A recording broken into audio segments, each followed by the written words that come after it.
Oh, what's up, guys? I didn't see you over there. Why am I gonna shoot my car? Well, I mean, how about I give you 5 reasons, alright? 5 reasons why I hate my 1992 Mitsubishi 3000 GT VR4. You know, the first one's how long the fucking name is. Actually, scratch that. We'll go with 5 different ones. I don't mind how long the name is. Alright, we'll see if you agree with me at the end.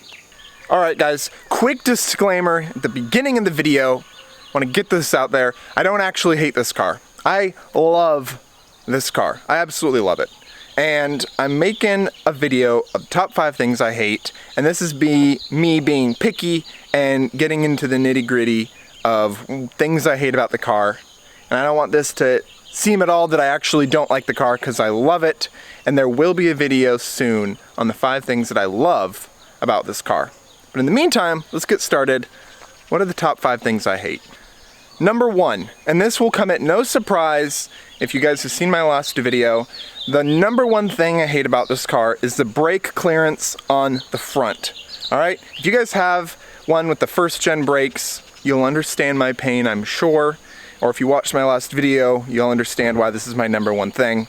The front brakes are massive, and it makes it a pain in the ass to find a set of wheels that will clear them, especially when there's not a lot of information out there on these cars, and almost no wheel manufacturers know whether or not their wheels will clear my brakes, because I've talked to a handful of them, and so far I have not talked to a single wheel manufacturer that knows for certain whether their wheels will or will not clear the front brakes on the car. So these are my new wheels, and they actually clear by quite a bit, which could give you bad impression as to, oh, well these clear by, you know, quite a bit. Obviously, lots of other wheels will clear pretty well. No, don't get it twisted. It took me 5 months to find this set of wheels that cleared the front brakes.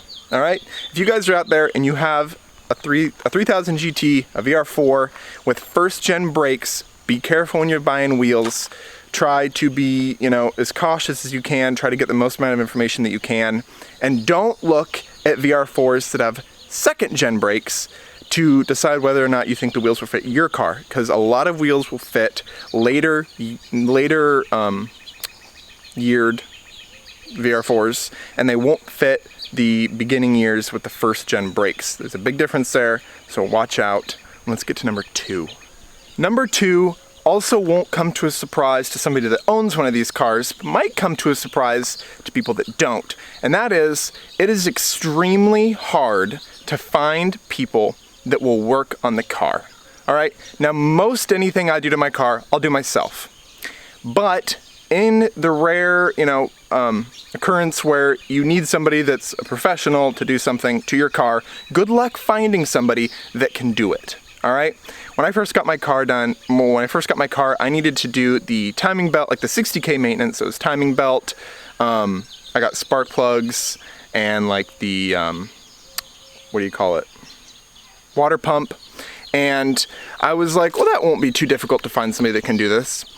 I was wrong. Okay. I talked to, every Mitsubishi dealership in my state. Okay. This is a Mitsubishi.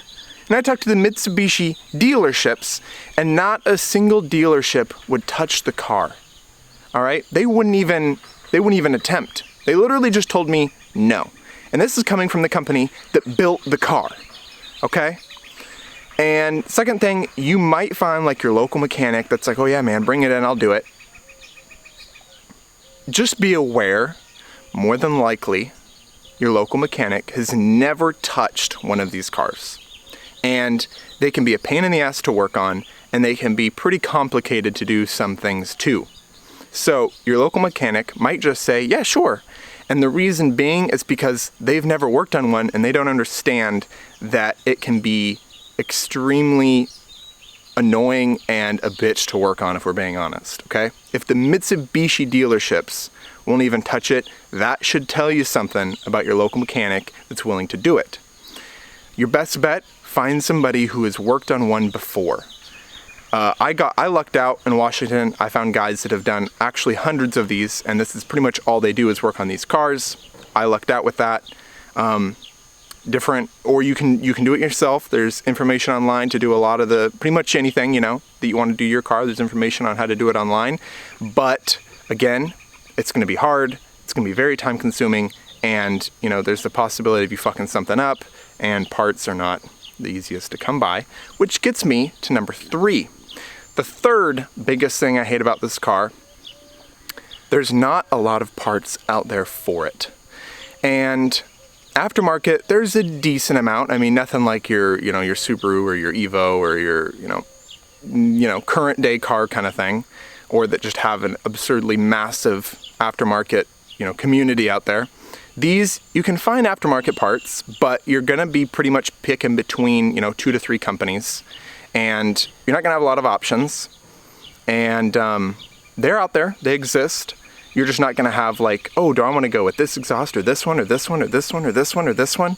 And I'll pull it up on YouTube and I'll listen to them all and all this stuff. Not really gonna happen. You're gonna have a couple to pick from and maybe a couple videos online to give you an idea of what they sound like.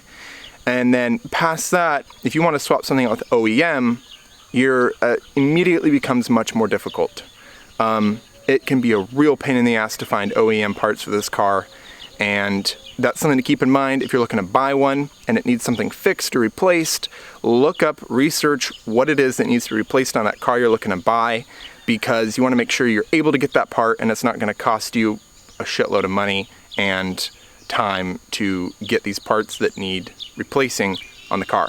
So, third thing is going to be the availability of aftermarket and OEM parts, specifically OEM. Let's get to number 4. Number 4 is going to be the engine bay, and specifically just how cluttered it is. If you want to get to something and it's not right on top, you're spending 1+ hours just to reach whatever it is that you're trying to work on. Even something as simple as spark plugs on most cars. You do have, 3 spark plugs right here on the front. Super easy to get to. Oh, you want to do, all 6 of your spark plugs? Oh, well, then you're going to have to undo all of this. You're going to have to take all of this off. And you're going to have to get all the way behind there to get to your other 3. So something that could be, a 30-minute job is now going to take you probably 2 to 3 hours to swap out your spark plugs. And spark plugs are pretty simple. You want to get to your front turbo? Not a major pain in the ass because it's going to be right down there. You're still going to have to move all this out of the way, the heat shield. You're not going to be able to pull your turbo out very easily, but you can kind of get your hands to it. You want to get to your rear turbo, however, you're going to be undoing all of this, possibly even this, a lot of the bullshit back here, because I can't even show you a camera angle, I don't think, where you can even see it, because it's way back there behind the engine. And if you want to pull that turbo out, it is a real pain in the ass. And you might think, well, you go under the car. No. Going under the car does not really make it any easier on getting to or pulling out your rear turbo. A lot of things on this car are really obnoxious to get to in the engine bay. You want to work on your car, it's going to take twice the amount of time at least compared to any other car to do the same job, just because how much stuff there is. The amount of cables, the amount of wires. There's a lot you can do aftermarket stuff, to get rid of all of this mess, but, it's aftermarket.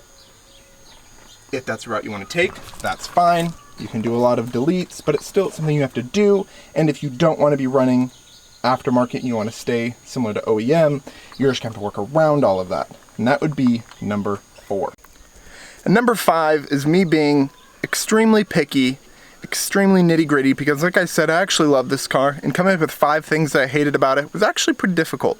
So number 5 is going to be the fact that there's no cup holder in the car. It is annoying. You have a drink with you, you don't have anywhere to put it. There's no door cup holders. There's no cup holders in this, and like the, by your shifter and whatnot. There's none that come out on the dash. None. Your only option if you want a cup holder is you have to buy an insert for the inside of your glove box, in which case it gives you 2 cup holders, which is really nice. Thank God they have that, but it's still kind of annoying because it's right where your elbow goes and you have to keep your glove box open all the time to be able to access your cup holders, and you then don't have access to your glove box anymore, or not your glove box, your center console anymore, because there's cup holders in the way. I'll show you. So here is my center console here. You open it up, and you can buy this little thing right here that will go in it.